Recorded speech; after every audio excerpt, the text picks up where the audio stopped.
El tercer y último debate entre los candidatos a la presidencia de México estuvo marcado por más ataques que propuestas. Incluso hubo amenazas de cárcel y hasta solicitudes de besos entre los aspirantes. Nuestra corresponsal Jacibe Pérez tiene el recuento del debate. La fórmula no se rompió y el foro del tercer debate presidencial se convirtió de nuevo en una arena en la que los candidatos, cuales gladiadores, evadieron los golpes de sus adversarios.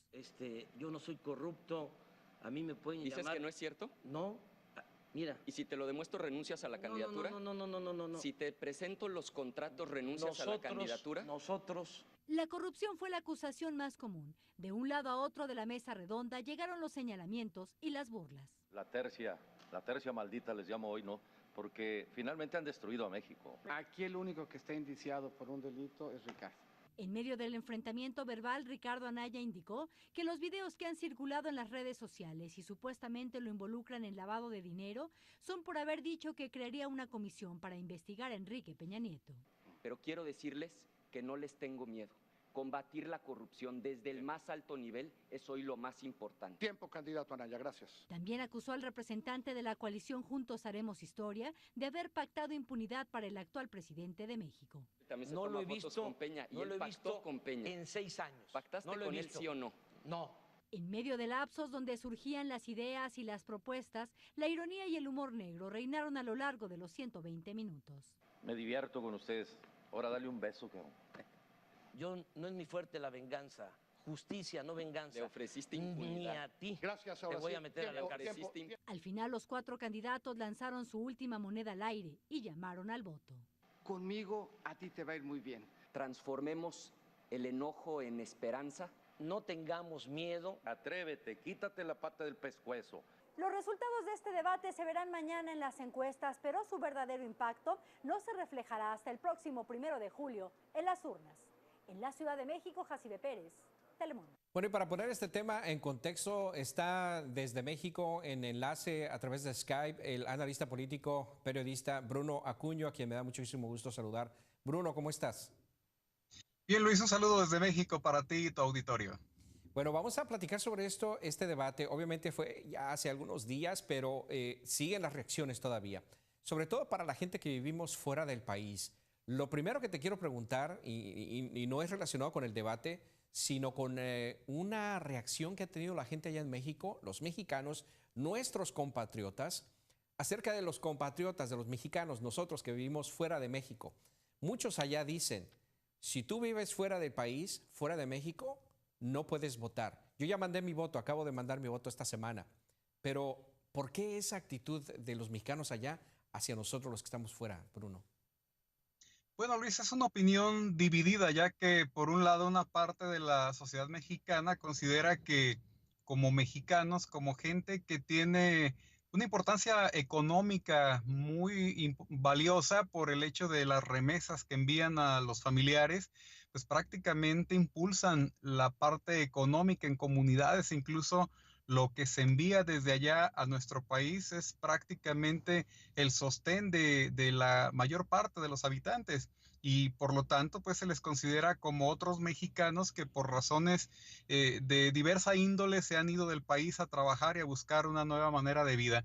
Pero también hay quienes consideran que todo derecho como es el de elegir a los gobernantes pues lleva aparejada una obligación y que como gente que no vive en nuestro país, que no contribuye, que no está aportando los impuestos, que no está incluso viviendo de cerca la problemática de un buen o mal o regular gobierno, pues no tienen los mismos derechos y que el votar es una responsabilidad muy grande para que se haga así desde la distancia que representa vivir allá en Estados Unidos. Sí, porque muchos dicen, bueno, si no compartes la corrupción, si no estás sufriendo la corrupción, no estás sufriendo la violencia que vivimos acá en México, entonces no te corresponde o tienes derecho a votar. Pero bueno, la Constitución me da a mí el derecho, así es que yo lo hice y lo emití ya, y como muchos mexicanos en otras partes del mundo también.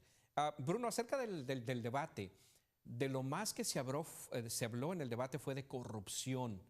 El que quede, ¿tú crees que realmente va a arreglar este problema de años, de siglos quizás? Pues una paradoja, porque ahora sí que los tres principales candidatos que están buscando y acercándose a la posibilidad de gobernar México en el próximo sexenio, tienen señalamientos entre sí de haber participado en hechos de corrupción. Hay que señalar en particular que el candidato de Morena, que es el que representa el puntero en las encuestas, Andrés Manuel López Obrador, su principal bandera y discurso político ha sido el combate a la corrupción, pero ahora también ya es señalado como alguien más de quienes se ha valido del poder para licitar de manera desfavorable o con ventajas algunos proyectos, como fue cuando estuvo gobernando la capital del país y que favoreció a algunos empresarios que ahora serían parte de quienes lo sostienen económicamente su campaña. No es exclusivo de él. Al propio José Antonio Meade se le está señalando de que ha sido parte de un sistema corrupto y que también podría enfrentar la justicia en caso de que llegara a ganar el otro candidato, que es el que a través del PAN y de la coalición que representa este partido, Ricardo Anaya, su principal bandera también o su principal arma de ataque político es que llevaría a la cárcel no solo a aquellos funcionarios que hayan incurrido en actos ilegales, irregulares, sino al propio presidente de la República, Enrique Peña Nieto, si a él se le encontraran algunas evidencias y pruebas de que ha hecho lo mismo. Pues ha sido el tema en el que todos se acusan, pero también todos tienen señalamientos iguales. Ok, y es importante decir que recientemente, y esto no es, bueno, no sé desde cuándo se empezó a escuchar en México, pero acá hace apenas un par de semanas quizás, de que Andrés Manuel López Obrador, el puntero en las encuestas, se está coludido o se puso de acuerdo, hablando coloquialmente, con el presidente Enrique Peña Nieto para atacar a Ricardo Anaya, que es el segundo y que muchos lo apoyan también, para terminar su candidatura.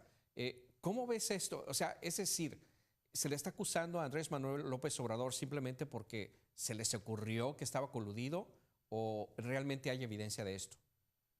Bueno, el señalamiento que hace Ricardo Anaya y que lo expresó ahí en el debate es que la empresa Riobo fue la que lo favoreció con contratos de adjudicación directa sin haber licitado alrededor de 147 millones para la construcción de la línea del segundo piso que se le conoce a esta parte vial de la capital del país cuando él fue el regente o el jefe capitalino y que hay elementos suficientes según señalaba el candidato panista, pero aquí lo interesante, Luis, es que estos señalamientos no prosperan. Más allá del juicio mediático y político que ha generado, tenemos un sistema de justicia que en el caso de Ricardo Anaya, donde también en el caso del desvío, el manejo del lavado de dinero que se dice realizó cuando él trabajaba en el gobierno del estado de Querétaro, pues lleva semanas, meses y no ha prosperado. Es decir, nos encontramos con una Procuraduría General de la República